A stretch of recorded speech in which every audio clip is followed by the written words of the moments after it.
लंबी और काली पुतली लिए हुए जिसकी आंख हो वह श्रेष्ठ होती है।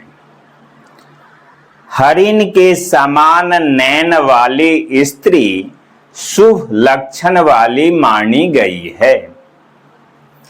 जिस स्त्री के नेत्र जल से भरे हुए होते हैं वे शुभ कहलाते हैं। कमानीदार भौहें रखने वाली स्त्री शुभ मानी गई है।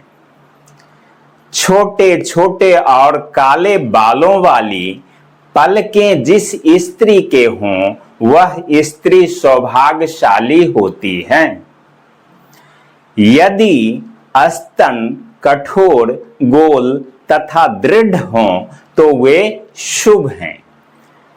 यदि स्त्री का दाहिना स्तन ऊंचा हो तो सौभाग्यशाली होती हैं। जिस स्त्री के स्तनों के अग्रभाग काले तथा गोल हों वह शुभ माना गया है। यदि नितंब गोल, कोमल तथा मांसल हों तो वह शुभ कहा जाता है। गोल या बिल्ली की तरह आंख रखने वाली स्त्री कुटिल होती है। जिस स्त्री की दोनों आंखें पीली होती है वह कामातुर होती हैं। जिस स्त्री के दोनों नेत्र लालमा लिए हों वह पर पुरुष के साथ विचरण करने वाली होती है। जो स्त्री देखते समय आंख फाड़ती हो वह कुटिल स्वभाव की होती है। जो स्त्री बात करते समय बाईं आंख दबाती है वह व्यभिचारिणी होती है। जो स्त्री बात करते समय दाहिनी आंख दबाती हो वह कम संतान वाली होती है।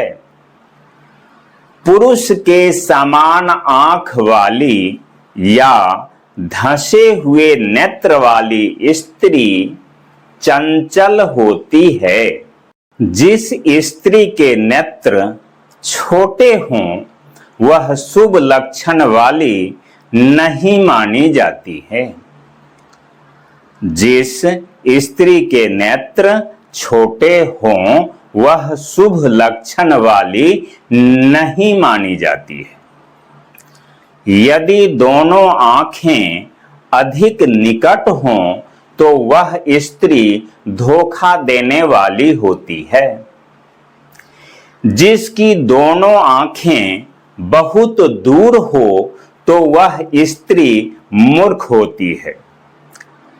खुरदरे बालों वाली भौहें अशुभ होती है। जिन स्त्रियों की भौहें न हो वे निर्धन होती है। जिनकी भौहें मोटी हों वे पर पुरुष में रत रहती है। इसको थोड़ा दोबारा सुन लीजिए। जिनकी भौहें, भौं इसको कहते हैं, जिनकी भौहें मोटी हों वे पर पुरुष में रत रहती है। जिस स्त्री के भौहें के बाल बड़े बड़े हों वह संतानहीन होती है। यदि स्तन मोटे तथा सूखे हुए हों तो वे दुख देने वाले होते हैं।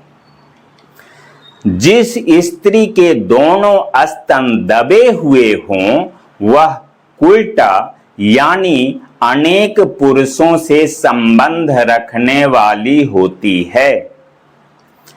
जिस स्त्री के नितंब चौड़े हों वह भोगी तथा कामी होती है।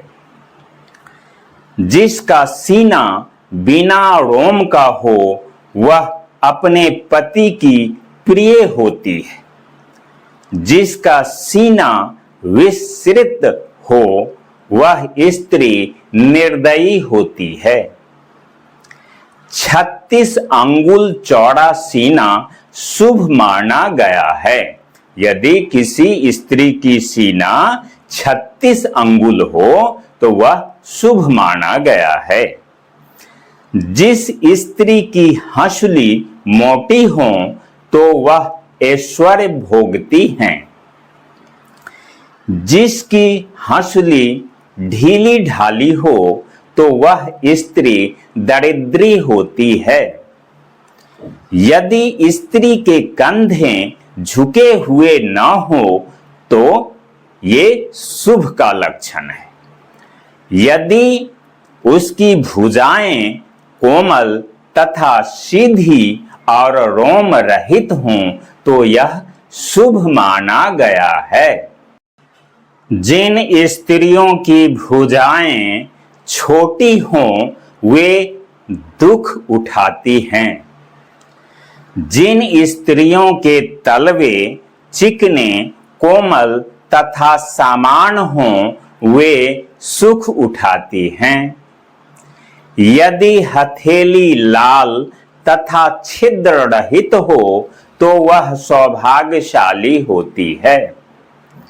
यदि हथेली बहुत सी नसों वाली या बहुत अधिक रेखाओं वाली हो तो दरिद्री होती है।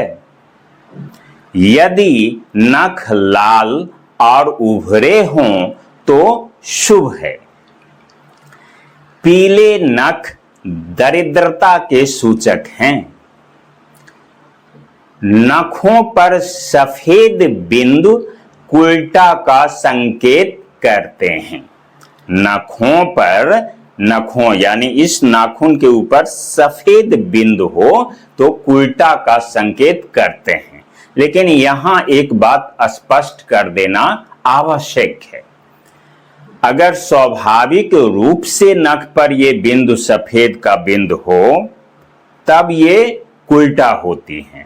अन्यथा कभी कभार ऐसा भी देखा गया है जो किसी मान लीजिए रोग का लक्षण हो या रोग की वजह से हो तो फिर इन बातों का कोई अर्थ नहीं होता।